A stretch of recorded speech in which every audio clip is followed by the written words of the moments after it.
Salam jumpa kembali Bapak Ibu dan saudara-saudara. Bulan kedua di tahun 2022.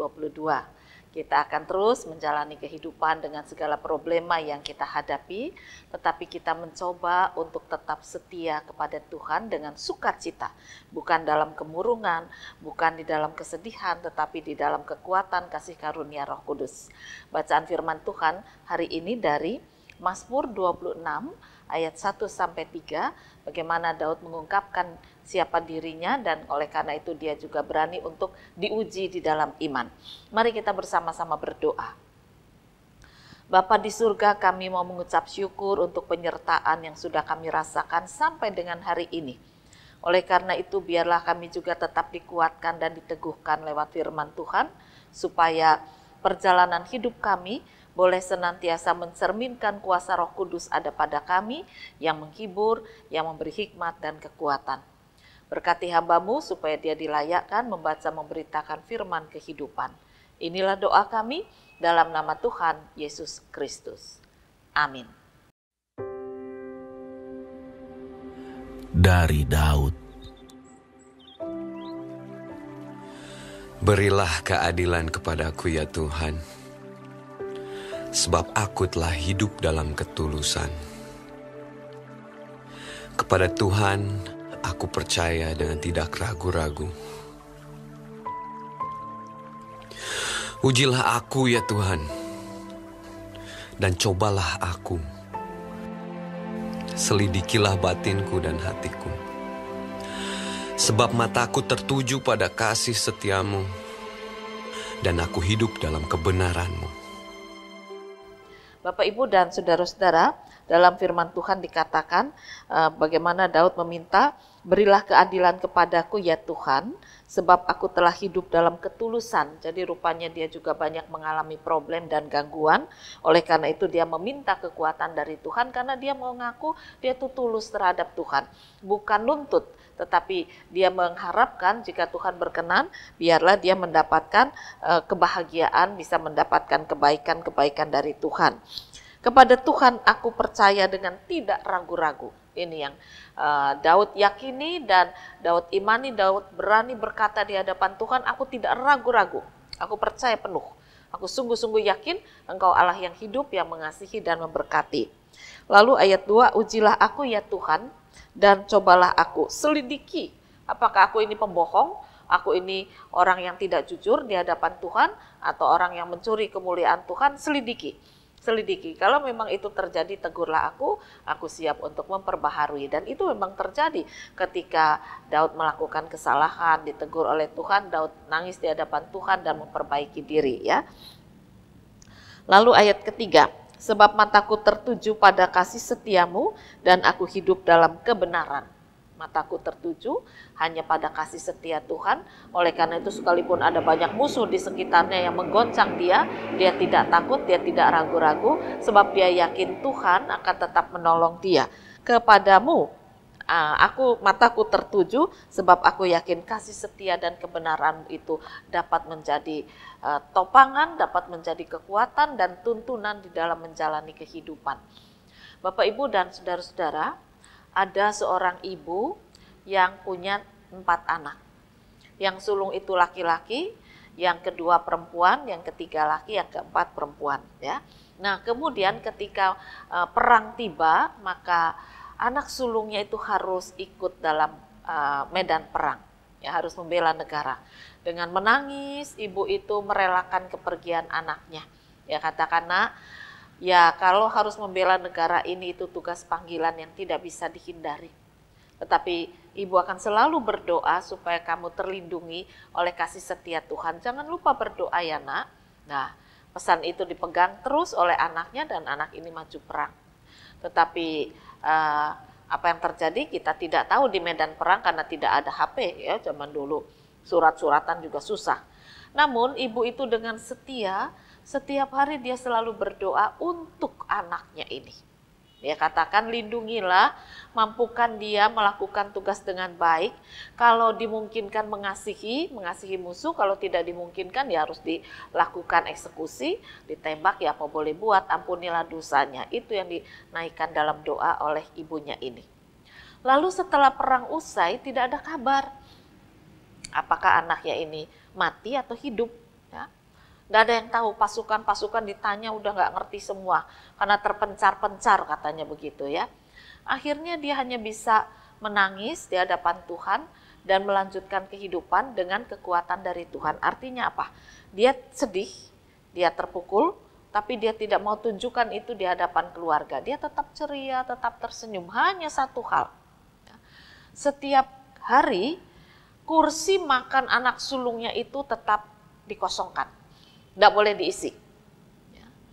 Jadi ibu itu berkata, aku berharap satu hari kursi itu diisi oleh anak sulung, oleh kakakmu.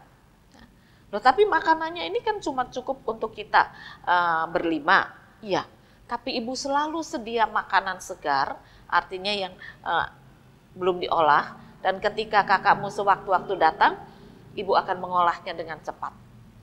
Jadi kursi itu harus tetap ada. Bertahun-tahun dia jalani itu. Lalu anak-anak yang lain mengatakan, apa mama ini sinting ya? Mulai protes. Tapi ayahnya berkata, nak, ibumu sangat sayang pada kakakmu, dia tidak sinting, dia tidak gila.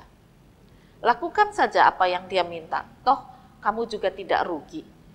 Jatahmu tetap terpenuhi, jatahmu tetap dicukupi oleh ibumu, dia tidak mengurangi jatahmu. Oleh karena itu biarkanlah. Dia tetap merindukan anak sulungnya. Ya. Bukankah kita juga merindukan, ya tapi Pak tidak wajar kayak gitu, biarkanlah. Nah, ayahnya berkata biarkanlah.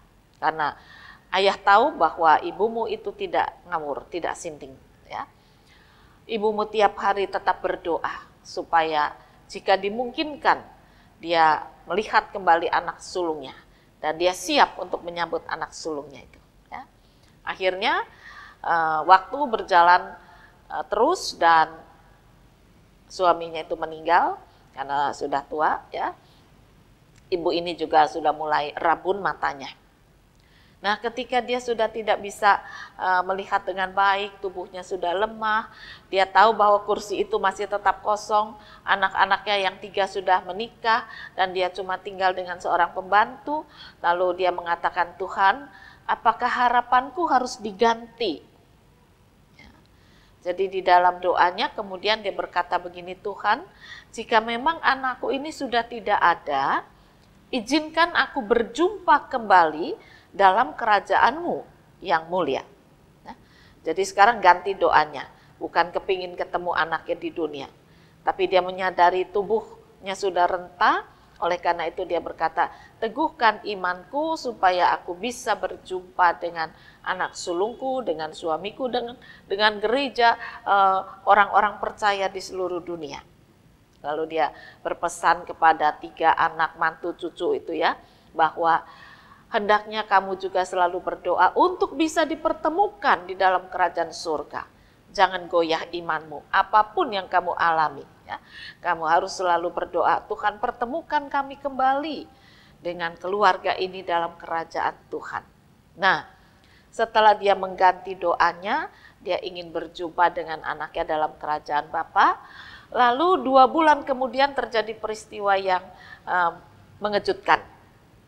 Yaitu pada hari kemerdekaan. Pemerintah membacakan nama pahlawan-pahlawan yang terhilang. Tetapi dinaikkan pangkat dan keluarganya mendapatkan tunjangan. Bahkan pahlawan itu juga atau orang tersebut mendapat jabatan. Salah satu disebutkan nama anaknya. Nah, jadi ibu itu tahu bahwa anaknya sudah gugur sekian puluh tahun yang lalu. Tapi dia nggak yakin. Oleh karena itu dia pergi mencari tahu. Pemerintah menjawab memang cukup lama untuk bisa menentukan nama-nama ini. Karena ketika pasukan-pasukan datang, batalion ada yang dipindah sana, ada yang dipindah sini, situasi kacau, kami kehilangan arsip, kami kehilangan nama, kami kehilangan jejak. Dan ternyata sekian puluh tahun kami tetap bekerja, nama anakmu itu ada, betul dia anakmu karena dikatakan namanya ini, dia lahir di sini pada tahun sekian dan dia berangkat dari kota ini. berarti itu anakmu dan dia gugur, dan ternyata dia gugur jauh dari kota sini. Ya. Dia ikut berperang melawan musuh dan ditempatkan di tempat yang cukup jauh. Nah, Bapak Ibu dan saudara-saudara, ibu itu dengan lega hati berkata, ya sudah, berarti sudah sejak lama dia berbahagia bersama Tuhan di surga. Dan sekarang akulah yang harus ke sana. Dan itulah doanya. Ya. Doa seorang ibu yang bisa membuat dirinya itu tetap eksis, tetap bersuka cita, tetap ada sekalipun dia berhadapan dengan masalah, dengan problem, dia merindukan anaknya, tapi anaknya nggak pulang, jawabannya anaknya sudah bersama Tuhan, namun dia tidak kecewa. Dan dia katakan, selama hidupku aku terus mengabdi kepada Tuhan, hatiku tulus percaya, aku tidak kecewa, tidak marah, dan ketika aku membesarkan 3 anakku yang lain juga aku besarkan dengan iman kepada Tuhan Yesus. Oleh karena itu sekarang aku mengganti doaku. Tuhan Yesus, izinkan aku bisa berjumpa dengan anak sulungku dalam kerajaan-Mu. Jangan biarkan imanku goyah. Di hari tua, di kala kerinduan, memuncak, di kala aku kesepian, jangan biarkan aku goncang dalam iman. Tapi biarlah aku tetap percaya tulus karena kasih setiamu itu benar. Jadi luar biasa iman ibu ini. Nah, setelah ibu ini tahu bahwa anaknya gugur dan kemudian dapat jabatan yang dinaikkan, dapat penghargaan, semua dipajang walaupun matanya sudah tidak terlalu bisa lihat, tapi dia bangga. Ya, dia bangga. 6 bulan kemudian akhirnya dia mendapat jawaban dari Tuhan lagi. Dia boleh meninggalkan kehidupan untuk berjumpa dengan suami dan anaknya di dalam kerajaan Tuhan. Nah, inilah wujud dari doa seorang ibu yang kemudian diikuti oleh 3 anaknya yang lain, yaitu tidak putus harap ketika persoalan tidak terjawab. Persoalannya tidak terjawab seperti yang diinginkan. Kursi makan itu tetap kosong puluhan tahun, tapi ibu itu tidak pernah kecewa dan marah, selalu melayani keluarga dengan sukacita, melayani gereja Tuhan juga dengan sukacita, dan dia tetap tekun berdoa berharap. Apakah itu dikatakan tidak wajar atau sinting? Kalau sinting mungkin tidak, tapi kalau tidak wajar mungkin iya. Ya. Tetapi itulah harapan yang tiada putus. Ya, harapan yang tiada putus, tetapi tidak membuat dia itu aneh-aneh dalam kehidupannya.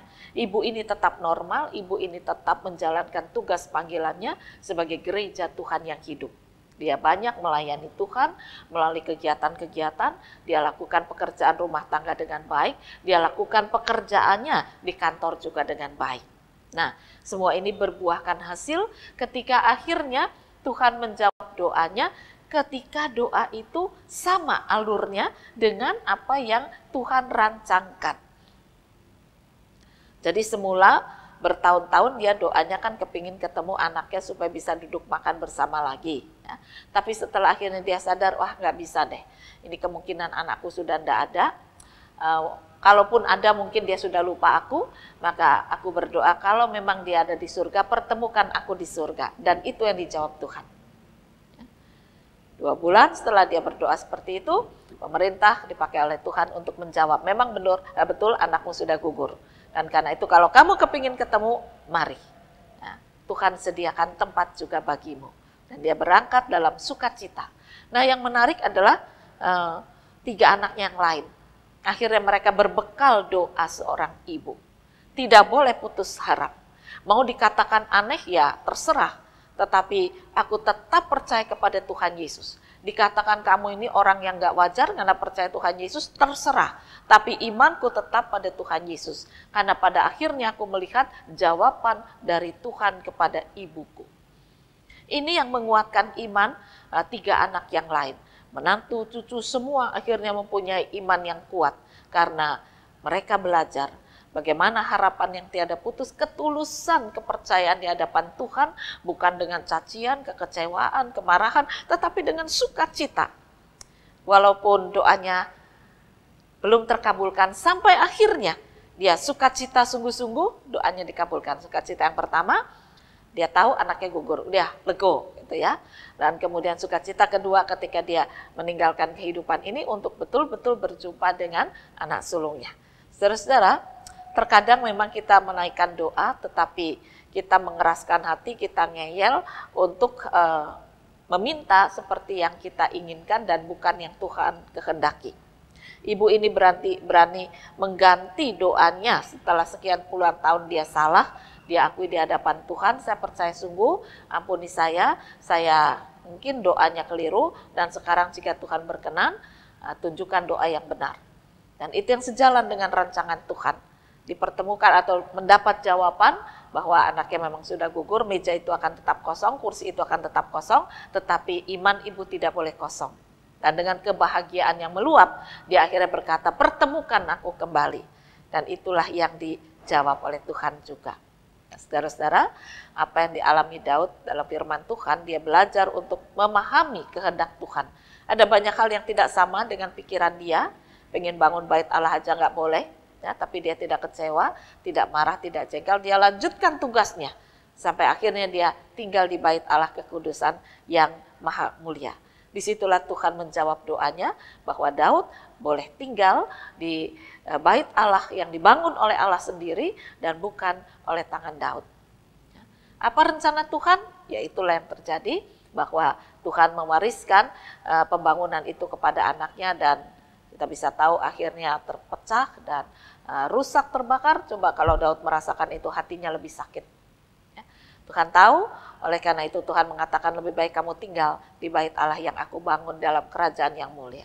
Nah, jawaban inilah yang menyenangkan Daud, oleh karena itu dia berkata, ujilah aku tulus, apapun yang kau berikan aku tetap percaya.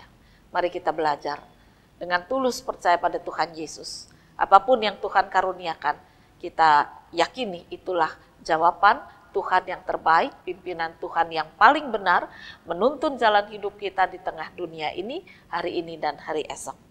Selamat menjadi orang yang tulus di hadapan Tuhan, belajarlah berdoa dengan benar di hadapan Tuhan. Tuhan memberkati firman-Nya. Amin. Mari kembali kita berdoa. Tuhan Yesus, buatlah kami mengerti rancangan-Mu terhadap hidup kami. Ampuni kalau kami salah. Ampuni kalau kami kurang tepat di dalam meminta kepada Engkau. Biarlah kami meminta yang seturut dengan kehendak Tuhan, dan kami boleh bersuka cita karena kami boleh mendapatkan jawaban seperti yang Engkau kehendaki. Hari ini dan hari esok, kami serahkan kehidupan kami dalam tuntunan rancangan Tuhan. Inilah doa kami dalam nama Tuhan Yesus Kristus. Amin.